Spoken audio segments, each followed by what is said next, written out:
Social media. Some people love it, and some people hate it. Me? Uh, I'm somewhere in the middle. You see, there's something that I love about capturing moments in life. Photos on Instagram, videos on Snapchat. There's beauty in reliving these moments, digitizing these experiences, and sharing them with the world. But I've noticed that social media can also be a breeding ground for comparison and envy. I'm not saying that social media is all bad, but I've been feeling weird about it all recently. You see, it's everywhere in my life, but what if it didn't have to be? What would happen if I deleted it all? Yo, what's up? My name is Chris, and it's been a while. For most of my life, I've used social media in one way or another. It's something that obviously has benefits such as the ability to quickly communicate with someone, or even the fact that you can literally create businesses online and make money on the internet. I would say social media is a net positive overall, but it also comes with some negatives, which I'll try to explain a bit in this video. Anyways, it's been a very long time since I've not used social media. So in this video, I'm gonna try to share with you my experience with deleting it for over 100 days and how it's changed my life. But first, let's start from the beginning. Ever since I was a teenager, social media has played some sort of role in my life. It started when I was roughly 13 years old when I made my very first social media account, Facebook.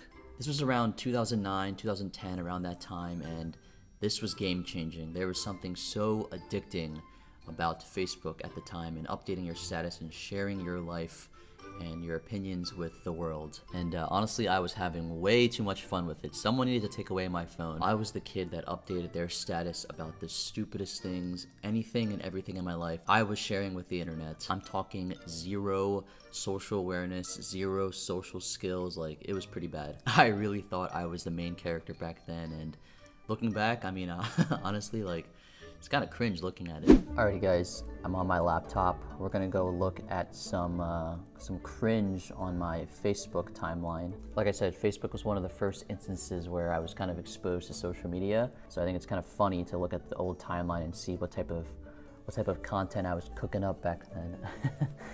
Anyways, let's take a look. All right, let's see. It's snowing in Chinatown. Nice. Why did I share that with everyone? I got new shoes. Yep. Gots me a haircut. Why do I keep saying gots with a Z? In gym, I did 3 pull-ups. New record for me.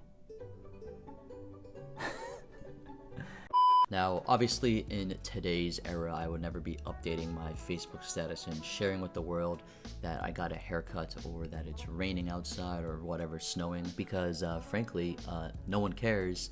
But also, more importantly, I don't care. Like, I don't have any desire to share that with the internet. Yeah, so that was middle school and high school. Then came college. Now, in college, I was a late bloomer because I made my Snapchat and my Instagram during my freshman and sophomore year of college. Now, here's a fun fact. I actually opened up a Roth IRA before I made my Instagram, which I think is the weirdest thing to share. But yeah, it's true. I swear I'm cool. I swear I'm cool, okay? I swear. Anyways, the reasons why I created these social media accounts so late in my life was because I feel like I was missing out on some opportunities and some memories. I was looking at my phone and I didn't have as many photos, so I thought this would kind of be like a good way to, I don't know, try to capture more memories in my life. Even sometimes now I look at my old photos and videos and like it feels really good that I'm able to relive those moments because, I don't know, my memory's not the greatest, so I feel like I'll forget a lot of things in my life. Fast forward to the rise of short form content and I soon got addicted to TikTok. I was falling victim to the destruction of the doom scroll, where you're just scrolling and scrolling, just consistently consuming that dopamine like there was no tomorrow, and it's probably not healthy. And then suddenly you find out that 3 hours have passed, you didn't leave your room. Not good, right? Anyways, my screen time was just too high, my productivity was too low, and I just didn't feel fulfilled in my life. So in 2023, I made it a goal of mine to try a social media purge, and I read some benefits for this online, and I honestly just wanted to give it a try. I knew that it was going to require a lot of discipline, but I was up for this challenge. So on January 1st, 2023, I deleted my TikTok, my Snapchat, my Facebook, and my Instagram, all from my phone. And I made it a goal of mine to go 100 days without social media. Let's do this.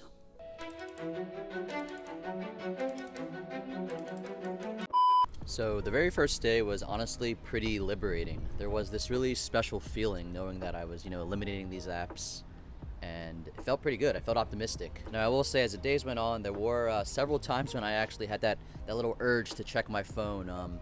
The habits are still there, you know what I mean? And maybe I was bored or whatever, I still had that urge. But honestly, after a while, it went away and I just kind of got used to it. Another change I noticed was that I feel like I wasn't really comparing myself to others as much. See, the thing about social media is that I feel like you're constantly seeing all of these, posts and these stories and all these really spectacular moments in life, achievements, vacations, highlights that show like how awesome life is. And the reality is like it's not a highlight reel 24/7.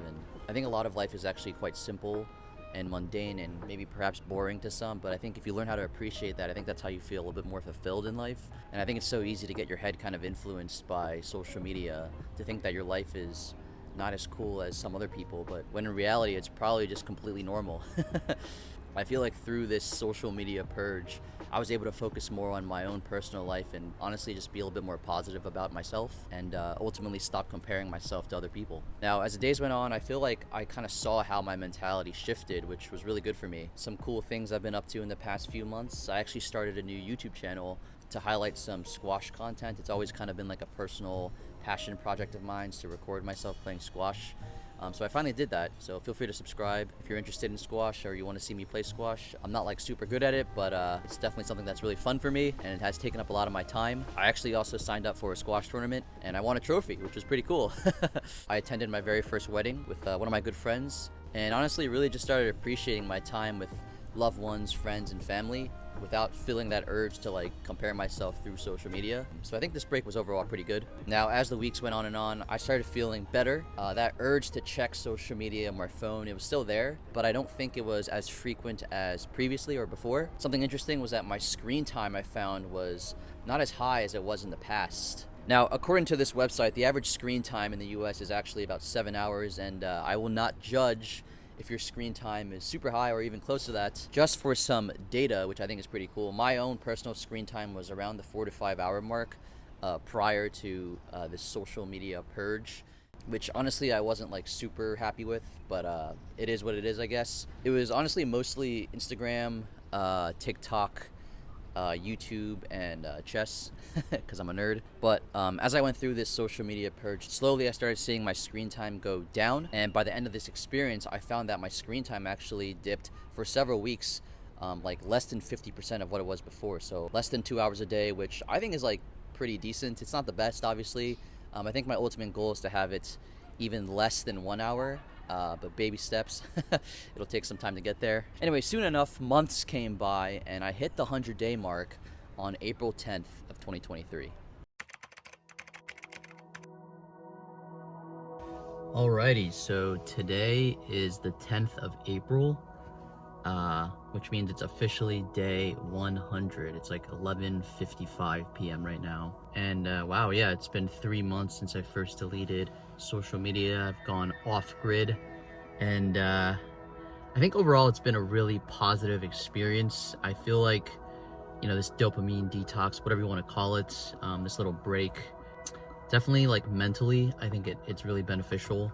I feel like I'm spending my time better. I'm not like thinking about things that don't matter. I'm not doom scrolling on TikTok. And I don't know, I just feel like I'm being more productive. You look at something like screen time on your phone, and I think before I had like 4 to 5 hours a day, which I think is like a lot. And even lately I've seen it started going down significantly. I think there's a couple of days where I was only at like 1 hour, which is really good. I think there are definitely benefits to social media, but I've just been using it since I was 13, so I figured it'd be a good time to see what it was like back in the day. And yeah, I'm really happy I've done this experiment. And yeah, day 100, woo!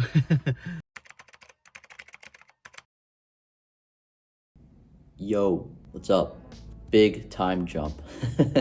I have to be honest, I meant to post a lot of the clips you saw months ago, and I was kind of battling in my head whether to post this video or not, just because I wasn't like super content with the editing and the footage I got and the way it came out. But you know what, screw it, I'm just gonna post it. So yeah, YOLO. Anyways, today is November 3rd, 2023, so it's been many months, but I'm here to provide one more update, which I think can provide some insight. Since the cleanse, I have re-downloaded some of my social media apps back. I want to be transparent, I never had the intention of fully eliminating it. I just kind of wanted to try the detox for a pretty considerable amount of time. You know, 100 days I think is a very long time, especially in today's era.